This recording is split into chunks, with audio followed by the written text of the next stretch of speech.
जय महाकाल सभी भाई को। मुझे विश्वास है आप सब पूरी तन्मयता के साथ अपने कार्य को अंजाम दे रहे होंगे, पूरी सहृदयता और पूरे एक दृढ़ संकल्प के साथ। और इसी कड़ी में आज जो मैं बात करूंगा, बीपीएससी में चूँकि बिहार स्पेशल से काफ़ी क्वेश्चंस पूछे जाते हैं और काफ़ी एक सरल है। इसके बारे में कुछ जानकारी जो हमें सटीक जो जानकारी जो स्टैटिक जीके है इसका, उस पोर्शन को तैयार करके तो बिल्कुल रखनी चाहिए।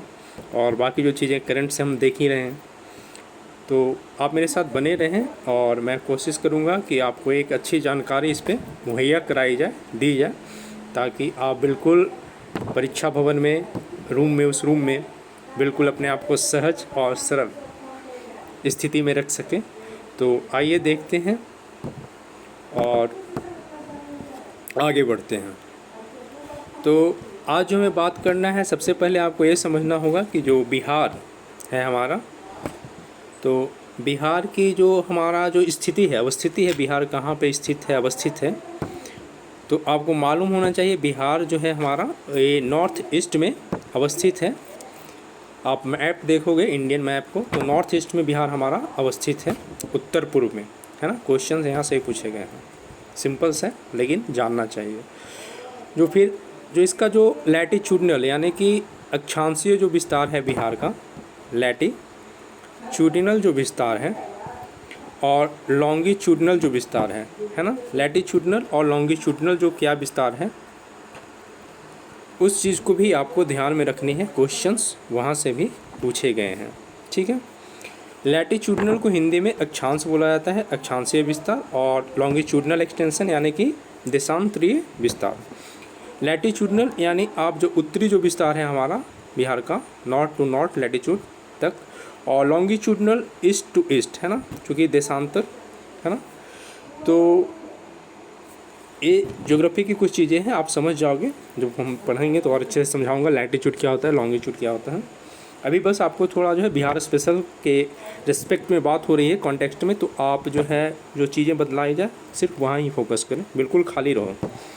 यदि आप चीज़ों को जान भी रहो फिर भी आप खाली रहो, बस चीज़ों को सुनो, और एक रिवीजन के पर्पज़ से भी आप यहाँ पे आराम से जुड़े रहो, चीज़ों को सुनते रहो। तो हमारा जो लैटिट्यूडनल जो एक्सटेंशन है यानी कि अक्षांशीय जो विस्तार है, जो हमारा अक्षांशीय विस्तार है, आपको मालूम होना चाहिए कि अक्षांशीय जो विस्तार है हम लोगों का वो कितना है, 24 डिग्री 20 मिनट 10 सेकेंड से लेकर के 27 डिग्री 31 मिनट 15 सेकेंड, है ना। क्या है, 24 20 10 ऐसे रखोगे याद, और 27 31 15, है ना। ये क्या है हमारा नॉर्थ में है। क्या विस्तार की बात हो रही है, किस विस्तार की, ये लैटिट्यूडनल विस्तार की यानी अक्षांशीय विस्तार की बात हो रही है। 24 20 10 है से लेकर के 27 31 15 यानी 24 डिग्री 20 मिनट 10 सेकेंड से लेकर के 27 डिग्री 31 मिनट 15 सेकेंड, ये हमारा अक्षांशीय विस्तार है बिहार का, है ना। और इस पे क्वेश्चंस पूछे गए हैं। बिहार का लैटिट्यूडनल एक्सटेंशन यानी अक्षांशीय विस्तार 24 डिग्री 20 मिनट 10 सेकेंड से 27 डिग्री 31 मिनट 15 सेकेंड। इसी कड़ी को जो यदि आप नोट डाउन करना चाहते हो तो नोट डाउन भी करो, रिवीजन करना चाहते हो रिवीजन करते रहो। जो हमारा लॉन्गिट्यूडनल जो एक्सटेंशन है, वो हमारा क्या है, यानी कि जो देशांतरीय जो विस्तार है वो हमारा क्या है, 83 19 एंड 50, 83 19 एंड, तो 83 डिग्री 19 मिनट है ये और 50 सेकेंड, है ना। और ये 88 डिग्री 17 मिनट 40 सेकेंड, ये हमारा क्या है, ये हमारा लॉन्गिट्यूडनल यानी कि देशांतरीय जो विस्तार है। इस पर आगे बार में ही क्वेश्चन पूछा गया था, है ना, कि जो इसका विस्तार है क्या, देशांतरीय जो विस्तार है, और एक क्वेश्चन था आपका टोटल लैटिट्यूड और लॉन्गिट्यूड के ऊपर कितने होते हैं, है ना। तो उस चीज़ को भी आप समझिएगा, मैं समझाऊंगा ज्योग्राफी भी। तो ये हमारा 83 डिग्री 19 मिनट 50 सेकंड से 88 डिग्री 17 मिनट 40 सेकंड, ये क्या है हमारा लॉन्गिट्यूडनल एक्सटेंशन है बिहार का, ठीक है।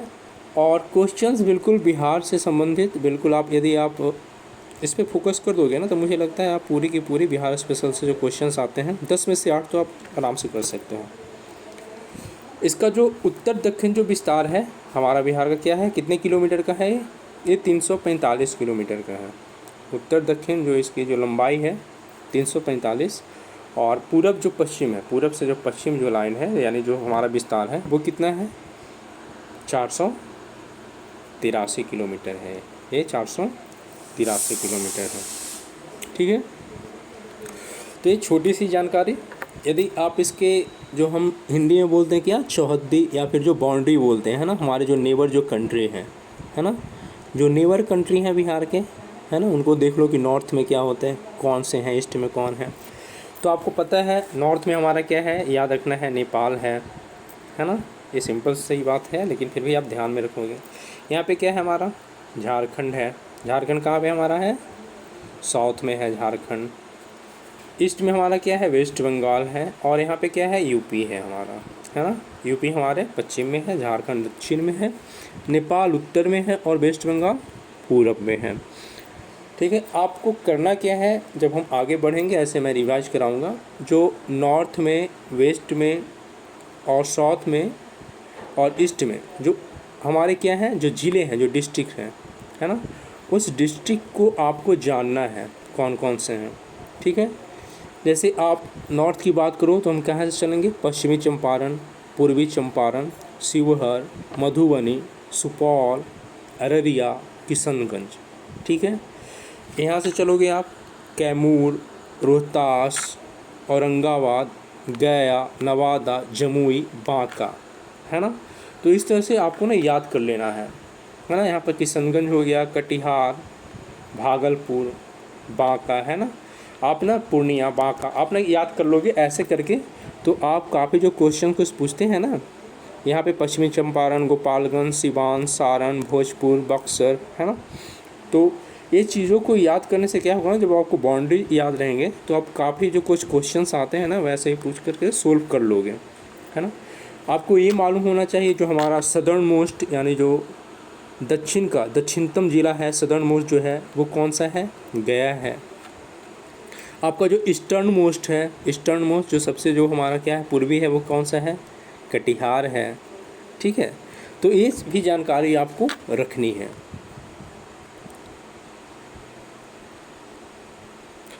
तो आगे बात बढ़ाया जाए, है ना, आगे बात बढ़ाया जाए। आपने जैसे बिहार का नाम तो सुना होगा, लेकिन बिहार दिवस पता है कब हम लोग मनाते हैं, बिहार दिवस हम लोग कब मनाते हैं, हम ना 22 मार्च को मनाते हैं। क्या मनाते हैं हम, 22 मार्च को बिहार दिवस मनाया जाता है ना। बिहार दिवस हम मनाते हैं। ठीक है, 22 मार्च को हमारा बिहार दिवस मनाया जाता है। ठीक है, क्योंकि उसी दिन हम अपना स्थापना है ना, ये स्थापना दिवस है हमारा। ठीक है, और 1 अप्रैल 1936 को आपको मालूम है कि हमसे 1 अप्रैल 1936 को, है ना, क्वेश्चन पूछा जाता है 1 अप्रैल 1936 को हमसे कौन अलग हो गया था, उड़ीसा, है ना। उड़ीसा जो है हमसे कब अलग हुआ था, 1 अप्रैल 1936 को उड़ीसा हमसे अलग हो गया था। ठीक है, और बंगाल से बिहार कब अलग हुआ था, 1912 को, पता है। और 1912 को ही एक तरह से आप बोल सकते हो कि बिहार का नाम, बिहार कब पड़ा पूछा गया क्वेश्चन है तो आप 1912 को ही लेना। ठीक है, 1912 ही आंसर। झारखंड कब अलग हुआ है हमसे, 15 नवंबर को, 15 नवंबर 2000 में झारखंड कब अलग हुआ, 15 नवंबर 2000 में। ठीक है, आप जब कुछ क्षेत्रफल आपको पता होना चाहिए बिहार का, जहाँ जहाँ से क्वेश्चन है ना, सिंपल सिंपल से हैं लेकिन क्वेश्चन पूछे गए हैं। क्षेत्रफल हमारा क्या है, 94,163 किलोमीटर स्क्वायर। हिंदी में बोले तो 94,163 वर्ग किलोमीटर। ठीक है, प्रतिशत क्या है इसका, क्षेत्रफल प्रतिशत, है ना। क्षेत्रफल प्रतिशत आप याद रखेंगे 2.86%, है ना,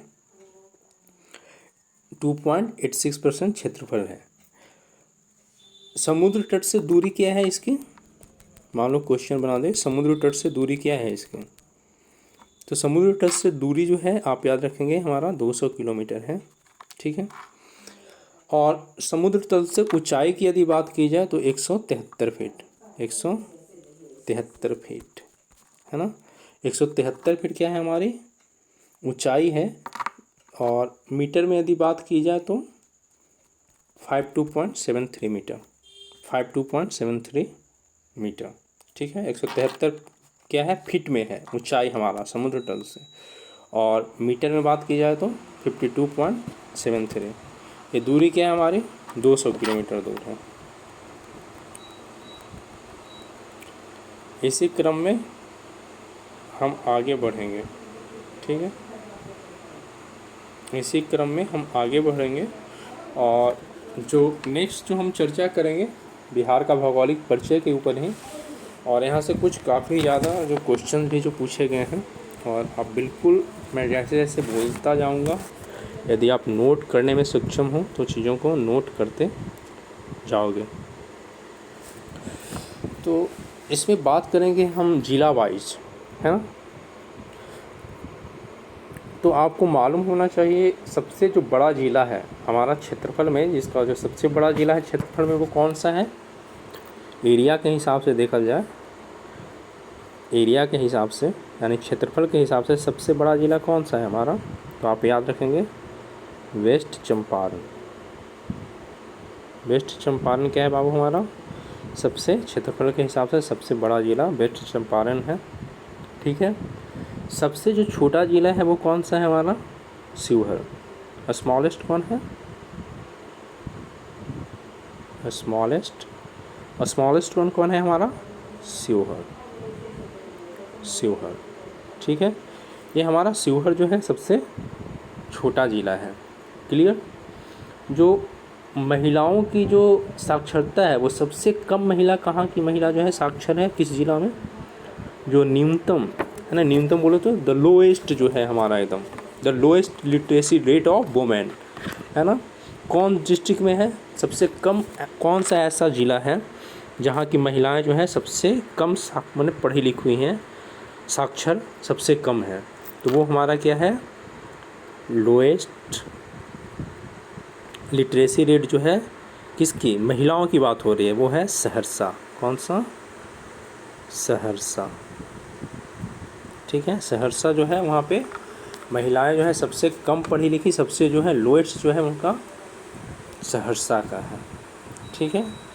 आपने एक चीज़ बिल्कुल याद रखना है, क्या जो दशकीय जो वृद्धि हुआ है सबसे ज़्यादा दशकीय वृद्धि किसका हुआ था बिहार का हुआ था, और वो ज़िला था मधेपुरा, है ना। हालांकि अभी तो ये इतना है नहीं, क्वेश्चन नहीं आ सकते। जो न्यूनतम लिंगानुपात है अभी भी देखो है ना, अभी भी क्या एक रिपोर्ट आया लिंगानुपात के ऊपर, बिहार में क्या है लिंगानुपात 891 क्या है महिलाएं हैं यानी फीमेल्स हैं मेल्स के ऊपर 1000 मेल्स के ऊपर, है ना अभी का रिपोर्ट, है ना। और ऐसे हमारा जो न्यूनतम जो लिंगानुपात है वो किस ज़िले का है, तो आपको याद रखना है मुंगेर। कौन सा मुंगेर, ठीक है। सबसे कम साक्षरता जो है या न्यूनतम पुरुष जो साक्षरता है, जैसे महिला साक्षरता हमने जाना सबसे कम जो महिला पढ़ी लिखी हैं वो कहाँ की हैं सहरसा के, और सबसे जो कम पढ़े पुरुष जो हैं वो कहाँ के हैं तो पूर्णिया के हैं। सबसे कम जो पढ़े लिखे पुरुष कहाँ के हैं तो पूर्णिया में हैं, पूर्णिया के पुरुष जो हैं सबसे कम पढ़े लिखे हैं, समझ रहे हो ना।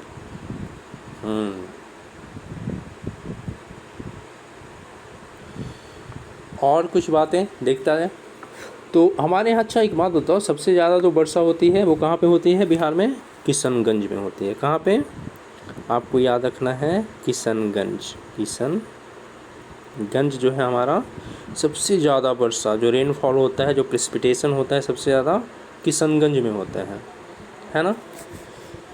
सबसे जो ज़्यादा जनसंख्या है कहाँ पे है पता है, हमारा सर्वाधिक जनसंख्या पटना में है, हमारी जो राजधानी है ना पटना में सबसे ज़्यादा। क्रम यदि जानोगे ना तो पटना, पूर्वी चंपारण और मुजफ्फरपुर में है, ठीक है। जो नगरीकरण भी सबसे ज़्यादा पटना ही है।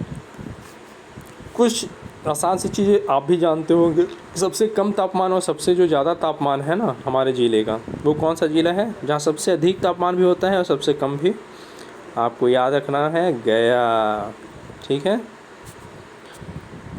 और सर्वाधिक जो सबसे ज़्यादा अनुसूचित जो जाति हैं, अनुसूचित जाति बोले तो जो शेड्यूल जो कास्ट है, सबसे ज़्यादा कहाँ पे हैं? गया में है, पटना में है और समस्तीपुर में है। ये ना बिल्कुल याद रखना, गया, पटना और समस्तीपुर में क्या है सबसे ज़्यादा जो अनुसूचित जाति हैं। क्लियर?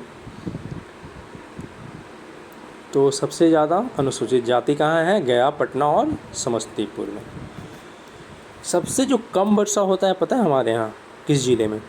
सबसे कम वर्षा औरंगाबाद में होता है। औरंगाबाद, है ना? सबसे कम वर्षा औरंगाबाद में होता है। सबसे जो पढ़ा लिखा जो ज़िला है हम लोग का कौन सा है पता है? सबसे ज़्यादा जो यहाँ पे महिला भी साक्षर है, पुरुष भी साक्षर है, वो ना रोहतास है। लिटरेसी रेट सबसे जो बेस्ट है कहाँ की है? वो रोहतास की है। और डिस्ट्रिक्ट वाइज देखा जाए तो क्या कौन कौन से हैं? रोहतास है, पटना है और भोजपुर है। कौन सा? रोहतास, पटना और कौन सा? भोजपुर, है ना? कौन सा? रोहतास, पटना और भोजपुर है ना? तो ये था हमारा। और जनसंख्या का घनत्व जो है सबसे जो कम है वो है कैमूर में, जमुई में, बांका में। और सर्वाधिक लिंगानुपात जो 3 जो ज़िले हैं, गोपालगंज, सिवान और सारण। ठीक है।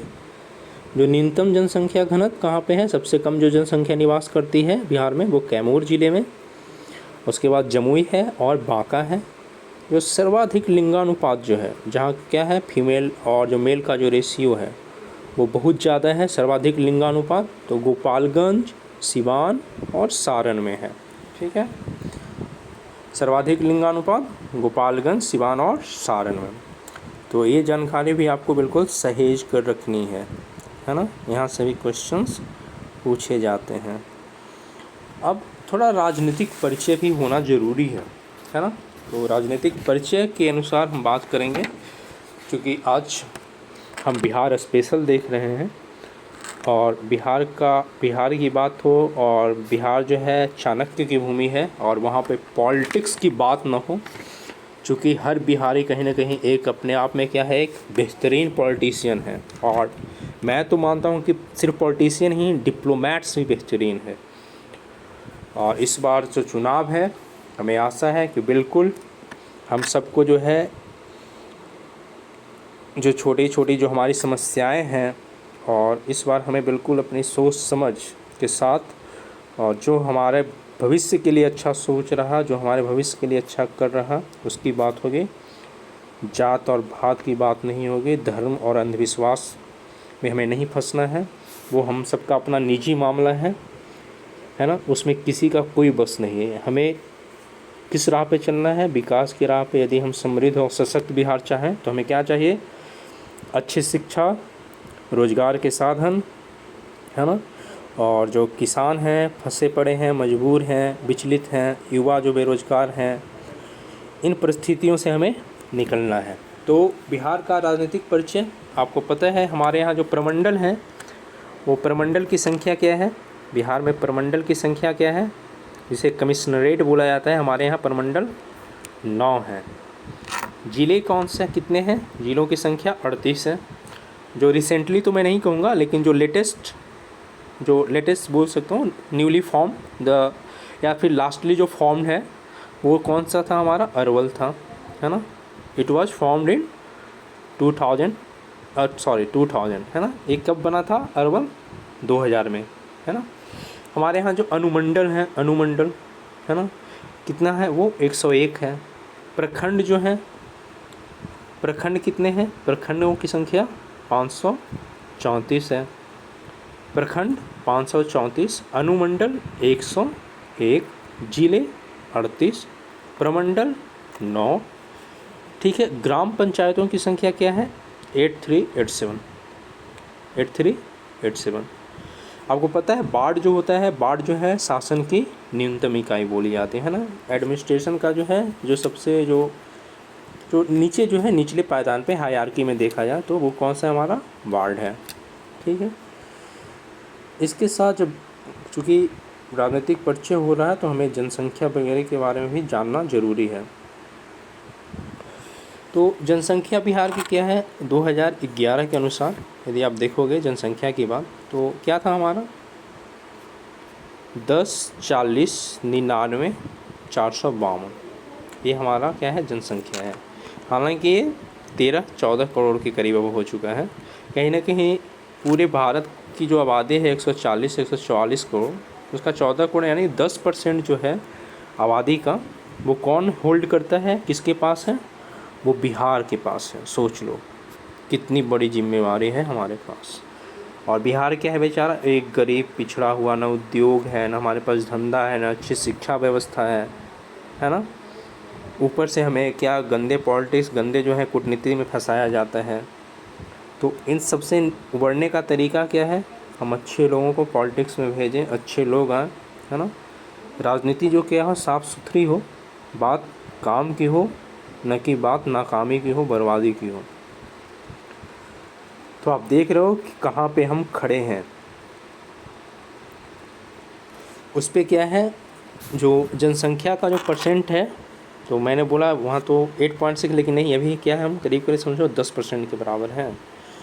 और देश में जनसंख्या के स्थान जो है हमारा वो क्या है, तीसरा है। लिंगानुपात, जो लिंगानुपात है यानी मेल और फीमेल का रेशियो जो है वो हमारा क्या है 918 है। ठीक है, शिशु लिंगानुपात, चाइल्ड सेक्स रेशियो जो है यानी शिशु लिंगानुपात हमारा 935 है। शिशु लिंगानुपात 935 है। दशकीय जो वृद्धि रही, क्योंकि जनगणना आपको पता है 10 साल पे, तो 10 साल में जो दशकीय जो वृद्धि हुई थी हमारे यहाँ, वो उसकी जो दर थी, जो प्रतिशत रहा वो 25.4%। 25.4%। जनसंख्या जो घनत्व है यानी कि जो प्रति वर्ग किलोमीटर जो सबसे ज़्यादा जनसंख्या निवास करती है, वैसे में हम क्या हैं पहले स्थान पे हैं। वैसे में क्या है हम पहले स्थान पे हैं। वो क्या है हमारा जनसंख्या घनत्व 1106 व्यक्ति प्रति वर्ग किलोमीटर रहते हैं यहाँ पे। सोच लो ये तो और बढ़ा होगा ना।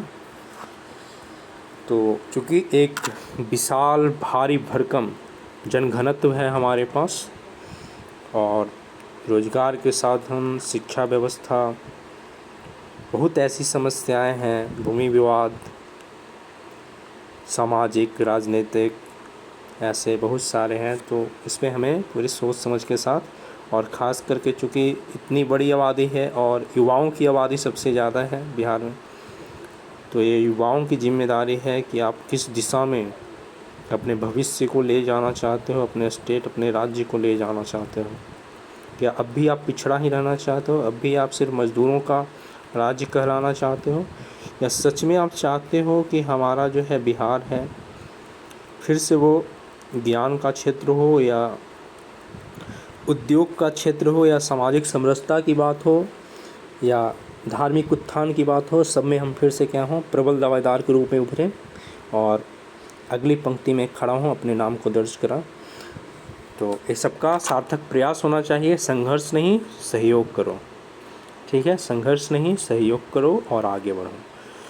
ठीक है, तो आप देखो अब इसी तरह आपको साक्षरता भी जाननी है। साक्षरता दर जो है रहा है बिहार का वो क्या रहा है 61.8%। जो पुरुष साक्षरता है वो है 71.2%, और महिला जो साक्षरता है वो 51.5% है। ठीक है, ये आप याद रखेंगे। ये हमारा राष्ट्रीय जो है 61.8% साक्षर है। ठीक है, कुल मिलाकर उसमें पुरुष कुल हमारी साक्षरता जो दर है 61.8%, पुरुष 71.2%, महिला 51.5%। ये आपको याद रखनी है। इसी क्रम को आगे बढ़ाते हुए आपको मालूम है कि अभी जो है फ़िलहाल जो हमारे यहाँ विधानसभा चुनाव होना है ना। तो विधानसभा में सीटों की संख्या क्या है हमारे पास 243 सीट है विधानसभा के। और लोकसभा जो सीट है हमारे पास वो 40 है और राज्यसभा की 16 सीटें हैं हमारे पास। विधान परिषद जो है, चूँकि हमारे यहाँ क्या है, दोनों सदन है, विधानसभा और विधान परिषद। तो विधान परिषद की जो सीट है हमारे यहाँ क्या है, विधान परिषद की सीट 75 है। ठीक है, याद रखिएगा। कुछ जो और सिंपल जो छोटी छोटी बातें हैं आप वो देख लें। हमारा जो राजकीय जो स्टेट का जो फूल है क्या है, गेंदा है। हमारा राजकीय जो पशु है बैल है, जो वृक्ष है पीपल है। राजकीय चिन्ह जो है बौद्धि वृक्ष को माना गया है। और राजकीय पक्षी गोरैया है। राजकीय मछली हमारा मांगुर है। ठीक है, तो ये छोटी छोटी बातें भी आप ध्यान में रखेंगे। इसके बाद जो मैं बात करने जा रहा हूँ वो बात करूँगा बिहार के जो कुछ वन्यजीव अभयारण्य हैं, बिहार के वन्यजीव अभयारण्य के ऊपर। ठीक है, बिहार के वन्यजीव अभयारण्य के ऊपर मैं बात करने जा रहा हूँ। तो सबसे जो मैं पहले आपको ना पश्चिमी चंपारण से ही लिए चलता हूँ। ठीक है, पश्चिमी चंपारण यानी वेस्ट चंपारण। पश्चिमी चंपारण से मैं लिए चलता हूँ और वहाँ पे हमारा एकमात्र राष्ट्रीय उद्यान है पश्चिमी चंपारण में, है ना। एकमात्र हमारा राष्ट्रीय उद्यान है पश्चिमी चंपारण में। उसका नाम क्या है, वाल्मीकि नगर राष्ट्रीय उद्यान। कौन सा, वाल्मीकि नगर राष्ट्रीय उद्यान। ठीक है, और आप इस जानकारी को बिल्कुल सहेज के रखेंगे कि वाल्मीकि नगर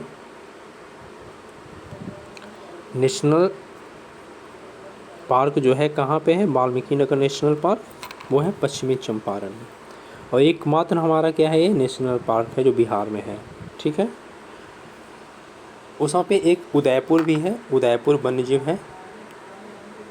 उदयपुर वन्यजीव जो अभयारण्य है, उदयपुर वाइल्ड लाइफ सेंचुरी, है ना।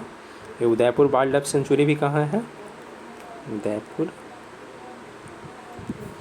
वाइल्ड लाइफ जो सेंचुरी है वो कहाँ पे है हमारा, उदयपुर वाइल्ड लाइफ जो सेंचुरी है वो कहाँ पे हमारा, वो भी पश्चिमी चंपारण में ही है। ठीक है, आपको नेक्स्ट जो याद रखना है वो याद रखना है कि बदला सलीम अली झुब्बा साहनी अभयारण्य, ये ना वैशाली का है। ठीक है, बदला सलीम अली झुब्बा साहनी अभयारण्य, क्या नाम है इसका, बदला, है ना, बदला सलीम अली झुब्बा, अली झुब्बा, बाबा संजू अली झुब्बा, ये क्या है, साहनी अभयारण्य। बदला सलीम अली झुब्बा साहनी अभयारण्य है। ठीक है, अभयारण्य है। ठीक है, ये कहाँ पे है हमारा, ये है वैशाली में। कहाँ, तो वैशाली, है ना। हाजीपुर का नाम आप लोग सब जान रहे होंगे, है ना। तो ये कहाँ पे, वैशाली में। कुछ तो बक्सर पक्षी अभयारण्य नाम से ही है, पक्षी अभयारण्य है, बक्सर में होगा। कैमूर वाला, कैमूर वन्यजीव कैमूर में होगा। गौतम बुद्ध, आपने समझ रखा हो कि गौतम बुद्ध को ज्ञान की प्राप्ति कहाँ हुई थी, बोध गया में, तो गौतम बुद्ध अभयारण्य गया में होगा। ठीक है, इसी तरह से हमारा संजय गांधी जो जैविक उद्यान है ना, पटना में अपने जू घुमा है ना, हाँ, तो संजय गांधी जैविक उद्यान कहाँ पे है हमारा, पटना में है। राजगीर में राजगीर अभयारण्य है, एक पंथ अभयारण्य है। क्या है, पंथ अभयारण्य। क्या नाम याद रखोगे आपसे यदि पूछा जाए, पंथ अभयारण्य कहाँ पे है ये, तो ये है पंथ अभयारण्य हमारा राजगीर में है। कहाँ पे बच्चा, राजगीर में। पंथ अभयारण्य कहाँ है, राजगीर में है। ठीक है, नागी डैम और नकटी डैम, इस पे ना क्वेश्चन भी पूछे गए हैं। नागी डैम और नकटी डैम, ये क्या है दोनों, नागी और नकटी डैम दोनों क्या हैं, ये दोनों हैं पक्षी अभयारण्य। ठीक है, नागी डैम और नकटी डैम, नागी डैम और नकटी डैम। डैम समझते हो ना, बांध, है ना। तो नागी जो बांध है, नकटी जो बांध है वो कहाँ पे है, आप दोनों को याद रखेंगे, जमुई में है। और ये क्या है, पक्षी है ना, वर्ड सेंचुरी है, वर्ड सेंचुरी है, SMCTUARY, ठीक है। तो ये क्या है, वर्ड सेंचुरी है, पक्षी अभ्यारण्य है। भीम बांध जो है अभ्यारण्य कहाँ पे है, भीम बांध अभ्यारण्य कहाँ पे है, ये हमारा मुंगेर में है, ठीक है। भीम बांध, भीम बांध क्या है, ये भी अभ्यारण्य है, कहाँ पे है भीम बांध, मुंगेर में, क्लियर। विक्रमशिला पक्षी विहार और विक्रमशिला जो गांगे डॉल्फिन जो अभ्यारण्य है भागलपुर में है, ठीक है, उसको आप बिल्कुल याद रखेंगे, विक्रमशिला पक्षी विहार और गांगे डॉल्फिन अभ्यारण्य। गोगा बिल पूछा गया क्वेश्चन, गोगा बिल ये क्या है, गोगा बिल भी क्या है, पक्षी अभ्यारण्य है, वर्ड सेंचुरी है, पक्षी अभ्यारण्य है। ये कहाँ पे है हमारा गोगा बिल, ये हमारा कटिहार में ही है, ठीक है। उसी तरह से हमारा क्या है, एक कांवर झील अभ्यारण्य है ना, सब परिचित होंगे इससे, है ना, कांवर झील अभ्यारण्य, कांवर झील अभ्यारण्य है ना, ये हमारा कहाँ पे है, कांवर झील अभ्यारण्य, ये हमारा बेगूसराय में है, ठीक है। तो ये थी कुछ बातें बिहार के वन्यजीव अभ्यारण्य के ऊपर, ठीक है। नेक्स्ट जो हम बात करेंगे वो बात करेंगे खनिज संसाधन के ऊपर, क्या, खनिज संसाधन के ऊपर, ठीक है। खनिज संसाधन के ऊपर बिहार का जो कुछ खनिज जो संसाधन है वो कहाँ पे क्या है ना, उसके ऊपर हम थोड़ा देखेंगे, क्या, खनिज की बात करते हैं हम, है ना, जो मिनरल्स जो रिसोर्सेज हैं, है ना, कौन से मिनरल रिसोर्सेज, खनिज संसाधन। तो आपको पता है सोरा, सोरा कहाँ पे मिलता है हमारे यहाँ, सोरा 3 जगह से आप याद रखोगे। सोरा जो मिलता है हमारा बेगूसराय में भी मिलता है, कहाँ पे, बेगूसराय, सारण और पूर्वी चंपारण। सोरा कहाँ कहाँ पे, बेगूसराय से भी मिलता है, सारण में भी मिलता है और ईस्ट चंपारण में भी मिलता है, चंपारण में भी मिलता है। सोरा कहाँ, बेगूसराय, सारण और ईस्ट चंपारण में मिलता है सोरा, ठीक है। फिर क्या है, चूना पत्थर कहाँ पे मिलेगा हमारा, चूना पत्थर कैमूर और रोहतास जो है ना, चूना पत्थर, चूना पत्थर कहाँ मेरे को मिलेगा, कैमूर में, कैमूर में, रोहतास में, है ना, ये दोनों जगहों पर चूना पत्थर मिलेगा, ठीक है। उसी में रोहतास में क्या है ना, थोड़ा पाइराइट, डोलामाइट, गंधक वगैरह भी यहाँ पे मिला पाया जाता है। गंधक कहाँ पे मिलेगा, रोहतास में मिलेगा। पाइराइट कहाँ पे मिलेगा, रोहतास में। डोलामाइट कहाँ पे, रोहतास में, ठीक है। तो आगे यदि आपसे पूछा जाता है क्या बिहार में कोयला का खदान है, खनन हो सकता है या है, तो हाँ कहाँ पे है, तो कोयला के लिए आप औरंगाबाद आना पड़ेगा, कोल के लिए कहाँ, कोल के लिए औरंगाबाद में, है ना। फिर जो कुछ यूरेनियम, लिथियम जैसे क्या है, यूरेनियम, ये सब जो क्या है रेडियो एक्टिव जो एलिमेंट्स हैं, है ना, ये कहाँ पे मिलता है।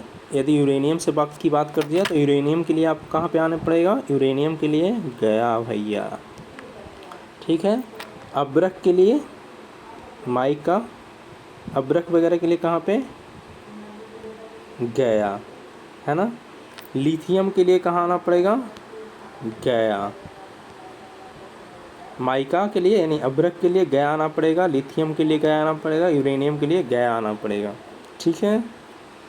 और नवादा में भी जो है ना अब्रक मिलता है। माइका कहाँ पे मिलता है, गया में और नवादा में भी हमारा मिलता है। ठीक है,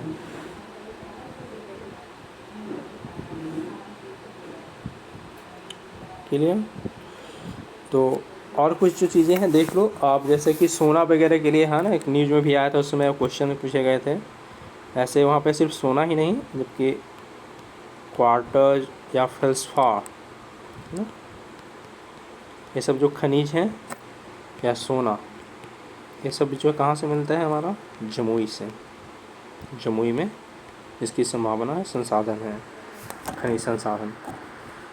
बॉक्साइट वगैरह, चीनी मिट्टी मुंगेर है ना, चीनी मिट्टी और सीसा जो है भागलपुर, सीसा याद रखना, चीनी मिट्टी और सीसा है ना, कहाँ से, भागलपुर से। तो ये था हमारा कुछ जो खनिज जो कभी कभी पूछे जाते हैं क्वेश्चंस में, लेकिन हमें एक नज़र हमने डाल दिया। सोप स्टोन, सिलिका, बॉक्साइट, चीनी मिट्टी। अब मैंने बोला चीनी मिट्टी सीसा भागलपुर में, चीनी मिट्टी जो है मुंगेर में भी पाया जाता है।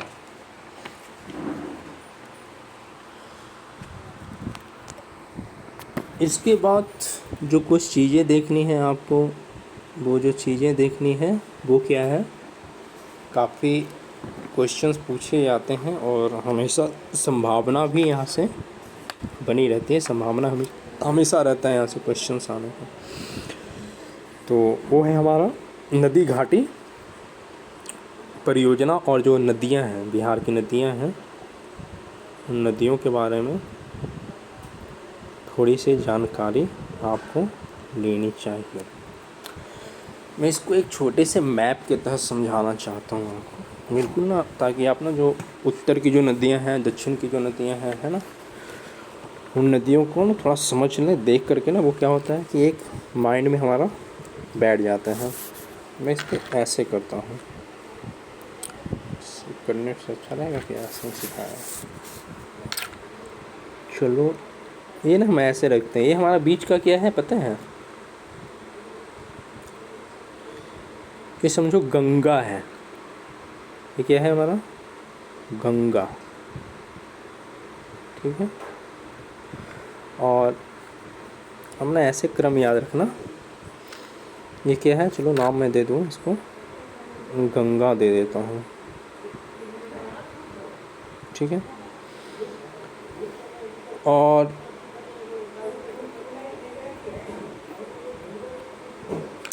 आप ना ऐसे लाइन पाड़ लो, देखो ये बीच का मान लो मैदान हो गया, ये मैदान है गंगा का, ये महानंदा हो गया, कोसी हो गया, कमला हो गया, बागमती, बूढ़ी गंडक, गंडक। ठीक है, यहाँ पे आ गया घग्गर। तो एक क्रम है हमारा, कहाँ कौन सी नदी है, सब उत्तर की है ना, कहाँ से आ रहे देखो, अपना ऐसे याद रखो, महानंदा, कोसी, कमला, बागमती, बूढ़ी गंडक, गंडक और घग्गर, यानी घाघर या सरयू, है ना। महानंदा, कोसी, महानंदा के लिए मैं चलो एम दे देता हूँ, एम फॉर महानंदा, के फॉर कोसी, महानंदा कोसी के बाद कमला के लिए के ए दे देते हैं, कमला, महानंदा कोसी कमला, बागमती बी, फिर बूढ़ी गंडक बी जी, बूढ़ी गंडक, फिर गंडक के लिए जी दे देते हैं, है ना। तो ये आपको ना क्रम ऐसे याद रखना है, महानंदा, कोसी, कमला, बागमती, बूढ़ी गंडक, गंडक। यहाँ पे क्या था, घाघर यानी सरयू, यानी सरयू के लिए एस दे देते हैं, सरयू। ये क्लियर हुआ हमारा। नीचे जो है आप यदि आप इधर से चलो तो यहाँ पे क्या है हमारा, एक घग्गर हो गया, घाघर या सरयू। यहाँ पे क्या हमारा, कर्मनासा है, ये क्या है, कर्मनासा।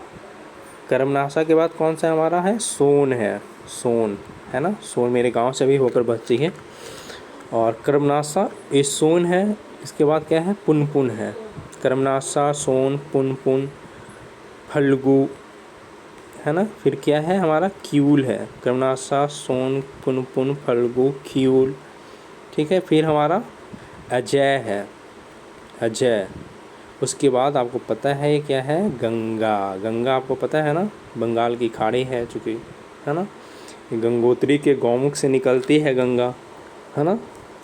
कहाँ पे? उत्तराखंड में। संगम कहाँ होता है? बंगाल की खाड़ी में। बिहार में प्रवेश कहाँ से करता है ये? बक्सर के चौसा से गंगा। तो ये अपना पहले नदी देख लो, उसके बाद हम एक एक करके बात करेंगे गंगा के ऊपर, महानंदा के ऊपर। तो ये क्या है? ऐसे हमारी नदियाँ हैं इसमें बिहार में, है ना। ये उत्तर से, ये दक्षिण से, है ना। उनका क्रम क्या है आप देख रहे हो ना। एक क्रम को बिल्कुल आपको ध्यान में रखनी है, ठीक है। फिर से समझो, यहाँ पे गंगा, ठीक है, महानंदा, कोसी, कमला, बागमती, बूढ़ी गंडक, गंडक, घाघरा या सरयू। यहाँ पे क्या है हमारा? कर्मनासा। कर्मनासा है, सोन है, पुनपुन है, फल्गु है, क्यूल है, अजय है, ठीक है। आप इसको लिखना चाहो तो लिख भी लो और प्रैक्टिस कर लो, ठीक है। तो अब बात करते हैं एक एक करके जो कुछ प्रमुख नदियां हैं उसकी सहायक नदियां, कहाँ से उनका उद्गम है, हाँ। बस इतना के बारे में जान लोगे काफ़ी है, मुझे लगता है इतने से क्वेश्चंस आ ही जाते हैं।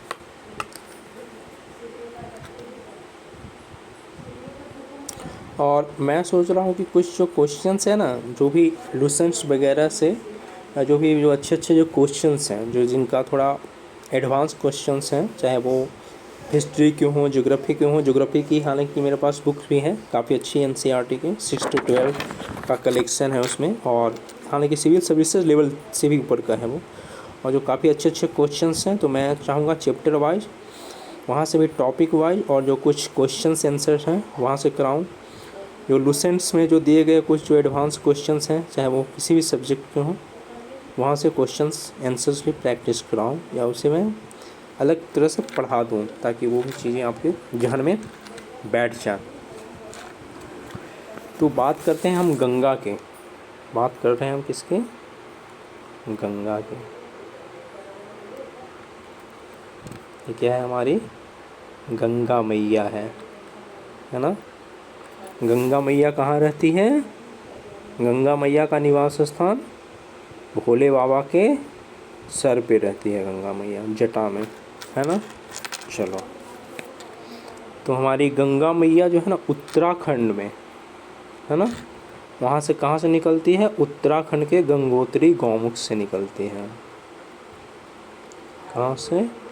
उत्तराखंड से बच्चा, ठीक है।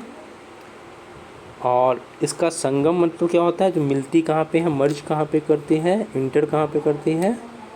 बंगाल की खाड़ी में संगम होता है इनका, है ना। बिहार में जो प्रवेश है वो कहाँ पे करती है? ये बक्सर, है ना। बक्सर, आपने बिहार का मैप देखना, है ना, ठीक है। तो बिहार का जब मैप देखोगे तो बक्सर का एक जगह है चौसा। क्या नाम है जगह का? चौसा, है ना। बिहार के बक्सर में चौसा में बिहार में प्रवेश करती है। और बिहार से बाहर कहाँ पे जाती है ये? कटिहार से। ये कटिहार से कहाँ होता है? ये बाहर निकल जाती है ना।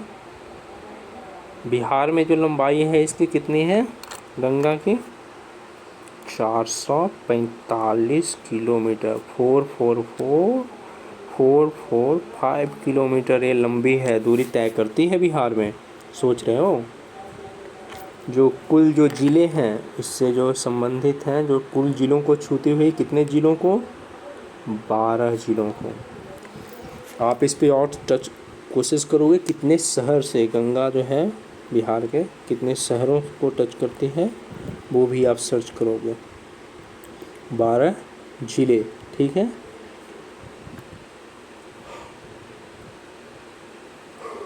तो ये हुआ गंगा के बारे में। जो नेक्स्ट जो नदी है वो क्या है हमारा? क्योंकि अभी हम उत्तर की नदियों के बारे में बात कर रहे हैं, तो बात करेंगे हम महानंदा के बारे में, है ना। महानंदा के बारे में, किसके बारे में? महानंदा के बारे में। हमारी महानंदा, है ना, हमारी महानंदा, है ना। क्योंकि नदियाँ हमारी जीवनदायिनी हैं, है ना, जीवन देती हैं। तो इनका उद्गम कहाँ से है बच्चों? इनका उद्गम जो है कहाँ से हुआ है? दार्जिलिंग से। दार्जिलिंग कहाँ पे है? बंगाल में, है ना। ये कहाँ से? दार्जिलिंग से, है ना। दार्जिलिंग से इनका उद्गम है, पहाड़ी से, है ना। बिहार में इनका प्रवेश कहाँ से है? आप याद रखोगे किशनगंज से, बस ज़्यादा आपको ध्यान इस पे नहीं देना है। महानंदा बिहार में कहाँ पे प्रवेश करती है? किशनगंज, किशनगंज, ठीक है। उसके बाद हमारी क्या है? कोसी, है ना। कोसी को, यह तो बिल्कुल सिंपल सा है, हम क्या मानते हैं? कोसी को बिहार का शोक मानते हैं। उद्गम इनका कहाँ से है? कोसी कहाँ से निकलती है? नेपाल तिब्बत से। कोसी का उद्गम क्या है? नेपाल तिब्बत, है ना। इनका जो बिहार में प्रवेश है कहाँ पे होता है? सीतामढ़ी से। कोसी बिहार में कहाँ से प्रवेश करती है? कोसी बिहार में प्रवेश करती है सीतामढ़ी से। सीतामढ़ी में ये प्रवेश कर जाती है। क्लियर? कोसी का बिहार में प्रवेश कहाँ से होता है? सीतामढ़ी से। महानंदा का प्रवेश कहाँ पे होता है? किशनगंज से। गंगा का प्रवेश कहाँ पे होता है? चौसा से, ठीक है। अब कमला नदी के बारे में देखते हैं। कौन सी नदी? कमला नदी, है ना। कमला नदी, है ना। तो कमला नदी के बारे में देखते हैं हम। तो कमला नदी का क्या है बच्चा? कमला नदी, तो कमला नदी का जो उद्गम है वो कौन सा है? महाभारत श्रेणी है ना। महाभारत श्रेणी, है ना। गढ़ी नेपाल जगह का नाम है, महाभारत श्रेणी, ठीक है। कमला का उद्गम क्या है? आप इसका सिर्फ उद्गम याद रखोगे, महाभारत श्रेणी, महाभारत श्रेणी, ठीक है। महाभारत श्रेणी सिंघोलिया, कहाँ? महाभारत श्रेणी सिंघोलिया से, है ना। गढ़ी नेपाल जगह का नाम क्या है? गढ़ी नेपाल, ठीक है। गढ़ी नेपाल। महाभारत श्रेणी आप याद रखोगे, कमला का उद्गम महाभारत, पूरा तो इतना नहीं पूछता, बस महाभारत श्रेणी आप ध्यान में रखोगे। कमला, कमल कहाँ खिलता है? महाभारत श्रेणी में, ठीक है।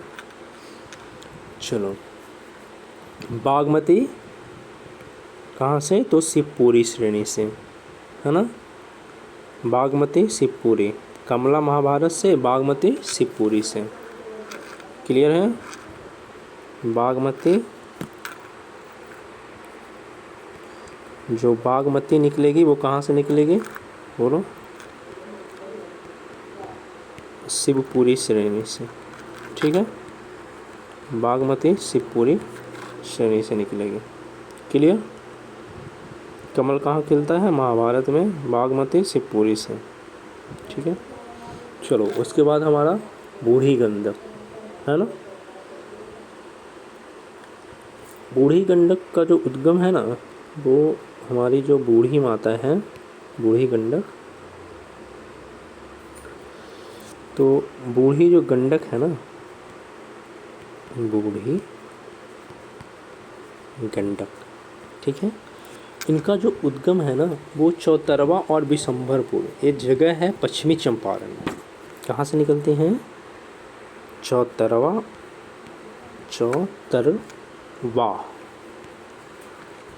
और बिशंभरपुर से, बिशंभरपुर से, है ना। चौतरवा बिशंभरपुर से। कहाँ पे जगह है? तो पश्चिमी चंपारण, वेस्ट चंपारण, ठीक है। वेस्ट चंपारण आप याद रखना। क्लियर? बूढ़ी गंडक जो निकलती है कहाँ से? चौतरवा और बिशंभरपुर, जगह का नाम है वेस्ट चंपारण। चौतरवा और बिशंभरपुर। ठीक है। नेक्स्ट हमारी कौन सी नदी है? गंडक, है ना। नेक्स्ट हमारी कौन सी नदी है? तो वो है गंडक। क्या है? गंडक। गंडक कहाँ से निकलती है? तो नेपाल हिमालय से, है ना। गंडक कहाँ से? नेपाल हिमालय से, नेपाल हिमालय से। और इनका जो संगम जो है ना, आप याद रखना, पहलेजा घाट। संगम इनका गंगा में संगम होता है इनका पहलेजा घाट से। पहलेजा हम ही लोग तरफ का एरिया है। तो गंडक नेपाल हिमालय से। ठीक है। अब बात करें घाघर का या सरयू का, है ना। घाघर का, सरयू का। घाघर बोलो या सरयू बोलो, एक ही नाम है ना। तो घाघर या सरयू एक ही नाम है, घाघर या सरयू, है ना। एक तिब्बत पठार से निकलता है। घाघर कहाँ से निकलता है? तिब्बत का पठार है, तिब्बत पठार से निकलता है। उस पठार का नाम क्या है? मापचा चुंगो। घाघर सरयू कहाँ से निकलता है? मापचा चुंगो। क्या है? मापचा चुंगो। तो मापचा चुंगो क्या है? पठार है, तिब्बत का पठार है। घाघर यानी सरयू वहीं से निकलता है।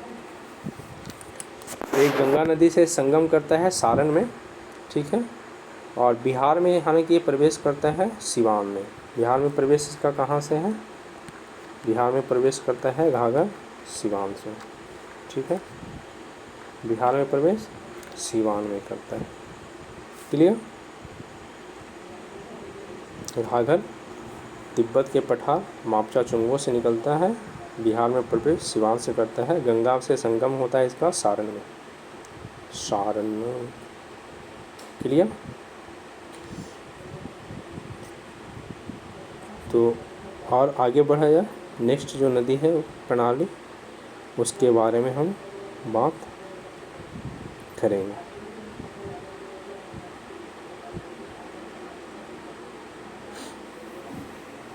कर्मनाशा नदी के बारे में बात करते हैं हम, है ना।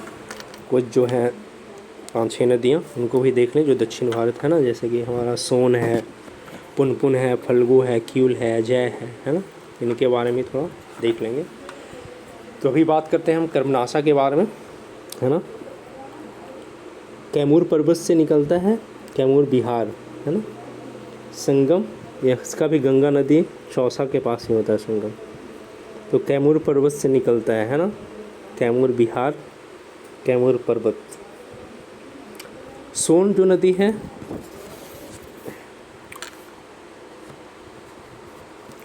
सोन नदी का जो उद्गम है वो कहाँ पे है?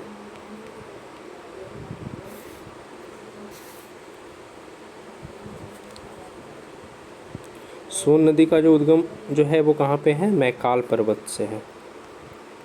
मैकाल। और ये मैकाल पर्वत है कहाँ पे? सोन नदी कहाँ से निकलती है? मैकाल पर्वत से, है ना। और ये है कहाँ पे? अमरकंटक श्रेणी है मध्य प्रदेश में। अमरकंटक जो है ना, अमरकंटक पर्वत, उसकी ये श्रेणी है। मैकाल जो पर्वत है उसके अमरकंटक जो श्रेणी है वो कहाँ पे है? हमारा एमपी में है ना। अमरकंटक श्रेणी में जो मैकाल पर्वत है वहाँ पे क्या है? अमरकंटक श्रेणी है। वो है कहाँ पे? मध्य प्रदेश में। वहाँ से सोन हमारे पास आती है। संगम इनका गंगा नदी से पटना के पास होता है। और ये बिहार में जो प्रवेश होता है ना इनका, वो रोहतास से। बिहार में प्रवेश रोहतास से इनका बिहार में प्रवेश हो जाता है। क्लियर है जी। नेक्स्ट जो बात की जाए,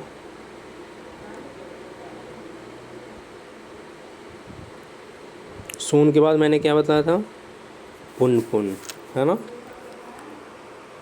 पुन पुन में नहाने से बड़ा पुण्य होता है रे बाबा। पुन पुन में नहा लोगे ना, सारा पुण्य तुमको मिल जाएगा एकदम। पुण्य, पुन पुन में नहाओ और पुण्य की प्राप्ति करो। तो छोटा नागपुर पठार, इनका उद्गम क्या है, उद्गम यानी जो सोर्स है ना, इनका सोर्स क्या है, उद्गम क्या है, छोटा नागपुर पठार। छोटा नागपुर पठार पता है, झारखंड में है ना।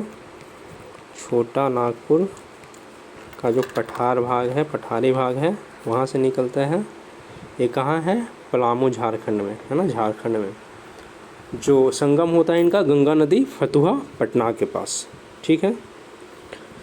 अब बात करेंगे फल्गु के बारे में, है ना, जिसका प्राचीन नाम क्या था फल्गु का, निरंजना नदी। और इसी नदी के तट पे गौतम बुद्ध जो है, सिद्धार्थ जो है, गौतम बुद्ध बन जाते हैं। उनको ज्ञान आ जाता है ना, दुनियादारी समझ में आ जाती है। उन्हें समझ में आ जाता है, बाप बड़ा ना भैया, सबसे बड़ा रुपया, सब मोह माया रे भैया, है ना। तो ये फल्गु है ना, फल्गु है ना। ये फल्गु का उद्गम क्या रहा है, जो सोर्स क्या है इसका, निरंजना और मोहना का संगम गया है ना। निरंजना और मोहना का संगम से ये निकलता है, समझ रहे हो ना। निरंजना और मोहना के संगम से, है ना, इनका संगम पुनपुन में ही हो जाता है। तो फल्गु नदी का प्राचीन नाम निरंजना, ये यहाँ पे ज़्यादा इम्पोर्टेंट है, इसके उद्गम से की जो बात की है। क्यूल एक गिरिडीह झारखंड का एक पहाड़ी क्षेत्र है, क्यूल वहाँ से निकलता है। ये गंगा नदी से में जो है ना, सूरजगढ़ जो लखीसराय जो एरिया है, क्यूल जो है सूरजगढ़ में लखीसराय, गंगा नदी जो है सूरजगढ़ लखीसराय से ये संगम करती है। गिरिडीह का झारखंड पहाड़ी क्षेत्र है, वहीं से क्यूल निकलता है। और अजय जो है देवघर के झारखंड से निकलता है, ठीक है। आपको चलो मैं लिख ही दूँ ये भी, है ना, परेशान मत हुआ करो। तो क्यूल का क्या है, जो क्यूल है उसका कहाँ से उद्गम है, गिरिडीह के झारखंड से, गिरिडीह के झारखंड से, है ना, झारखंड। ये गंगा नदी से संगम करती है कहाँ पे, सूरजगढ़ लखीसराय में, लखीसराय, सूरजगढ़ के लखीसराय, लखीसराय, क्लियर जी।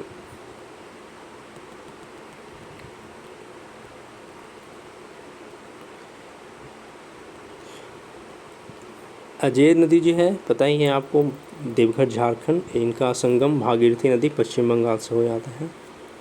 अजय नदी कहाँ से निकलता है, देवघर झारखंड से, देवघर झारखंड से, झारखंड, ठीक है। तो ये थी जो बिहार की नदियाँ हैं उसके ऊपर एक संक्षिप्त परिचय, और आप इसे बिल्कुल अपने ध्यान में रखेंगे। जो फिर कुछ हमारे पास जो नदी घाटी परियोजना है, बहुत ही संक्षिप्त में मैं बताऊंगा, कि भाई आप जान लो। आगे से ना सबसे जो एक क्वेश्चन जो देखना हमेशा पूछा गया है, बिहार में सबसे ज़्यादा सिंचाई जो होता है किसके द्वारा होता है, तो आपको इसका आंसर करना है नहर के द्वारा। क्या है, नहर इसका आंसर होगा। सबसे ज़्यादा जो सिंचाई के जो साधन है बिहार में, जो सिंचाई होती है वो नहर के द्वारा होती है। हमारे पास कुछ जो आंकड़ा है, जो डेटा है, उस डेटा के अनुसार कुछ जो बातें हैं आपको ये मालूम होनी चाहिए कि जो सबसे ज़्यादा जो सिंचित जो ज़िला है, सबसे ज़्यादा जो सिंचित ज़िला है बिहार में, तो वो हमारा क्या है, अरवल है। कौन सा है, अरवल है सबसे ज़्यादा सिंचित ज़िला। वो प्रतिशत क्या है 86.85% है। 86.85% है सबसे ज़्यादा सिंचित जिला। जो सिंचित भूमि है वो है हमारे पास 43.68 लाख हेक्टेयर। ठीक है, ये हमारे पास है 43.68 लाख हेक्टेयर। ठीक है,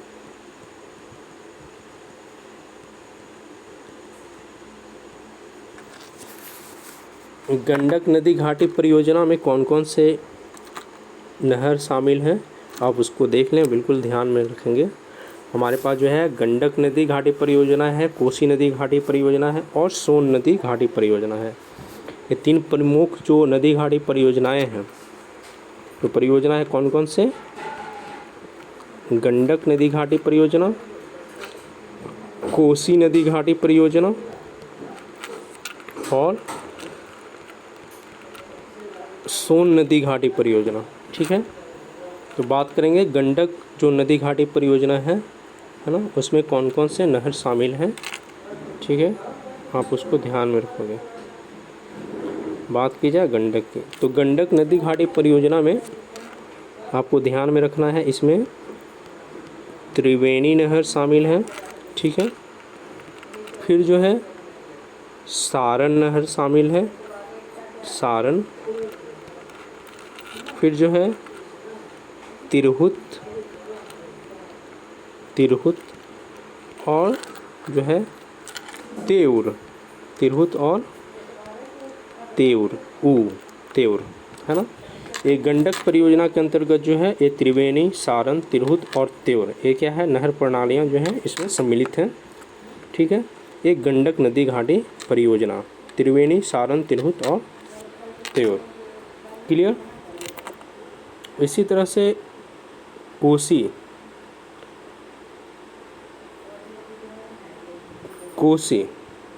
की बात की जाए तो कोसी में है, जैसे आपने गंडक में देखा त्रिवेणी, सारण, तिरहुत और तेउर जो नहर प्रणाली है वो गंडक घाटी परियोजना से निकली हुई है। उसी तरह से कोसी जो हमारा नदी घाटी परियोजना है, कोसी नदी घाटी से पूर्वी कोसी नहर निकलती है और पश्चिमी कोसी नहर, एक राजपुर नहर है और उसके बाद जो है राजपुर नहर पे ही जो है एक हनुमान नगर बांध का निर्माण किया गया है। ठीक है, तो आपको पूर्वी कोसी, पश्चिमी कोसी और राजपुर नहर है ना, पूर्वी कोसी और पश्चिमी कोसी, वेस्टर्न कोसी और जो एक जो है हमारा राजपुर नहर, पूर्वी कोसी नहर, पश्चिमी कोसी नहर और राजपुर नहर है ना। और हनुमान नगर बांध, आपको क्या याद ध्यान में रखना है, हनुमान नगर बांध है ना, हनुमान नगर बांध। ठीक है, एक क्लियर। इसी तरह जो सोन नदी घाटी परियोजना है, जो सोन नदी घाटी परियोजना है, सोन नदी घाटी, तो सोन में आपको दो चीज़ें याद रखनी है, एक पूर्वी सोन नहर और पश्चिमी सोन नहर, बस ये दो चीज़ है ना। पूर्वी सोन नहर है ईस्टर्न कैनाल और वेस्टर्न कैनाल। ठीक है, वेस्टर्न कैनाल, तो पूर्वी सोन नहर और पश्चिमी सोन नहर, ये आपको ये चीज़ें ध्यान में रखनी है। और मुझे विश्वास है आप सब इसको रिवाइज करोगे, देखोगे। और इसके बाद जो है कुछ जो और जो चीज़ें हैं, जैसे जलप्रपात, मिट्टियाँ, बिहार की चट्टानें, हम कोशिश करेंगे कुछ जो चीज़ों को और एक और वीडियो बना करके, एक या दो वीडियो, क्योंकि क्लास जो है काफ़ी लंबा होना ठीक नहीं है और ये 1 घंटा से ज़्यादा हो चुका है। तो मैं चाहता हूँ कि नेक्स्ट जो क्लास है इस पर 1-2 वीडियो और बनेगा बहुत से बहुत, और वो मैं क्लियर करके जो भी बना करके एक अच्छे से समझा करके डालूँगा।